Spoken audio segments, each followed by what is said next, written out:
As some of you may remember, just over a year ago I did a video on a game called Oneshot. As a brief recap, it was a free game made in RPG Maker where the concept was you only had one shot at playing it. Closing the window would kill the main character, permanently ending the game. You play as a cat dude named Nico, who wakes up in a foreign world discovering that he's some sort of messiah, and must deliver a light bulb to an ancient tower to restore life to this dying world. At its core, it's a puzzle adventure game. You would explore the world to find a series of items you could combine and use on the environment to solve puzzles and progress. I immediately fell in love with the game's amazing artwork, brilliant soundtrack, but most of all, the adorable characters and writing. I gave it a lot of praise for breaking the fourth wall in clever ways and making me truly bear the permanent consequences of my actions, with an extremely heavy choice near the end leading to two completely different endings and the ability to actually only get one of them. To this day, I still consider it one of my favorite original RPG Maker games. It was a bold yet novel concept that took a lot of risks, and because of which, it had a hard-hitting and emotional narrative. It's been just over 2 years since the game originally came out, and in that time, the developers have been doing things. I mean, things other than being completely obsessed with Hyper Light Drifter. What do you know, Oneshot has come to Steam, a full-fledged remake of the game sporting updated visuals, music, and a whole lot of new content. When I originally made a video on this game, I got so many comments that were like, this is a stupid concept. What if you can only play it once? What if I want to play it twice? What if what the power goes out? What if you... And yeah, I do understand that, but you have to keep in mind this was an hour-long free game, and I repeat, it was free. It was an experiment. I'd take liberty in trying such an explorative concept, but that's easier to say about something that's free rather than something you're paying for. Obviously, it would be silly to sell you a product that limits your use of it, and to address that, there have been changes. You no longer have one shot. Closing the window won't kill Nico, but instead will save your progress. Reopening it will simply resume from where you left off. The game, however, will still recognize that you've closed the window, and Nico will act accordingly. The game is also replayable after finishing it, and my initial reaction to this was, while it was understandable, it was a tad disappointing that the one-shot concept had to be ditched in order to create a commercial version. The impact of the story was only as effective as it was because of this concept, after all. But I was pleased to discover that they did still make it work. I'll get more into it later. From the very moment you lay your eyes on the title screen, the newfound production value starts to seep in. The game's visuals have been completely overhauled. The sprites, backgrounds, and effects have all been reworked to have that extra pop, and it looks beautiful. Nico is as cute as ever, with his great affinity for pancakes returning in full effect.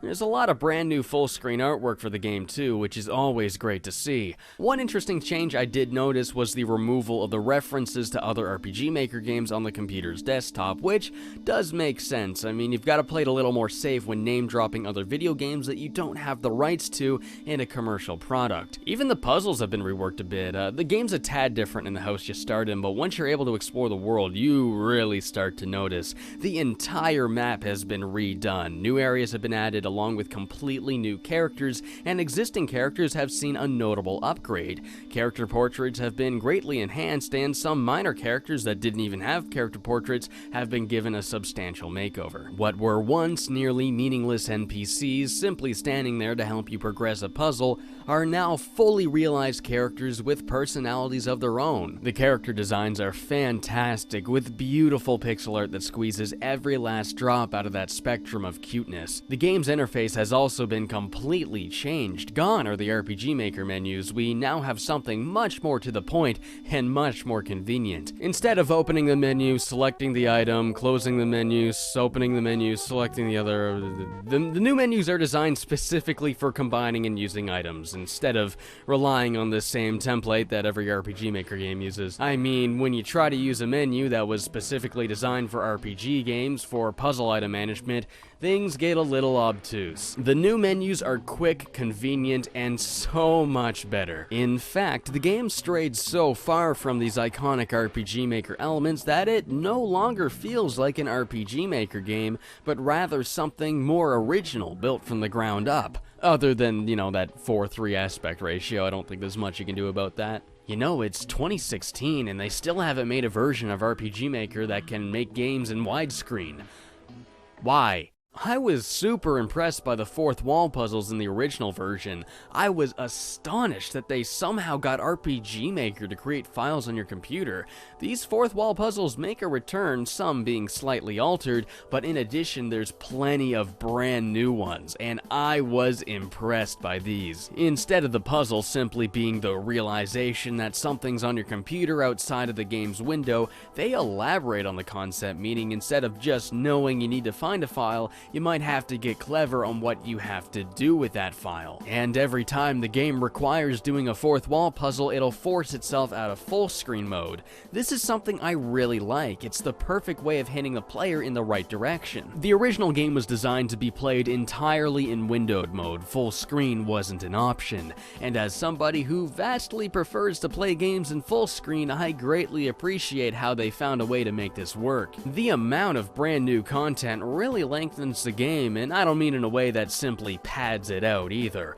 Each chapter is completely fleshed out with the new areas and characters. Extra narrative is explored with additional dialogue as well, which does an even greater job of getting you very attached to both Nico and the world he's trying to save. Even the third chapter, which was incredibly brief in the original, has now been fully realized.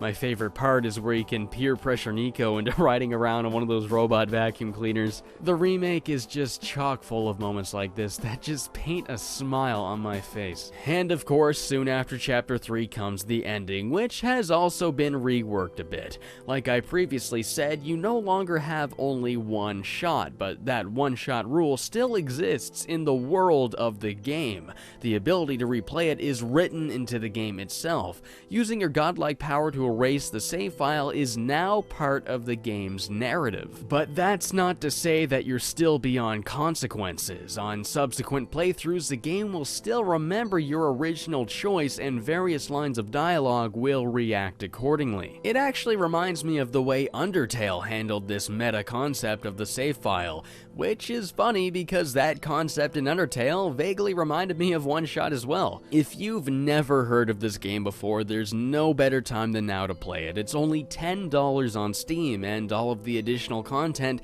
makes it well worth checking out, even for people that have played the original. It's well over twice as long as it was before, with a lot of newfound replay value. If you're still a little iffy about the idea of paying for a game that was once free, think of it like Cave Story. When that game came out, it didn't cost a cent, but with a simple graphical uplift, it was re-released for $15, and people are okay with that. Not just because of how good the content is, or because of how much they improved it, but because it's all about supporting these amazing developers behind it. I'd easily recommend this game to people that have been itching for more of that meta kind of narrative after playing games like Pony Island and Undertale.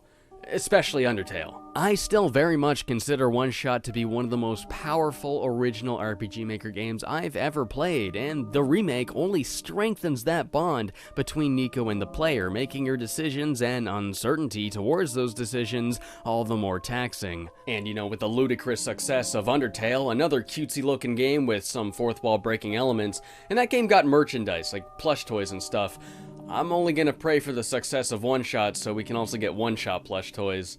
That or like a One Shot brand of pancakes, like I'd settle for that too, you know.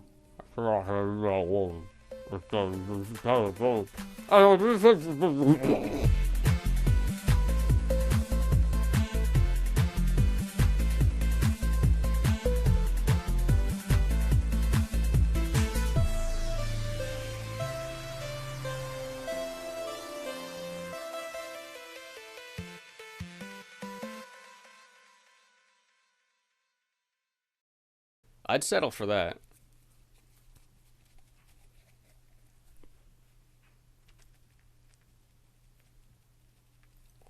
Oh. Ew.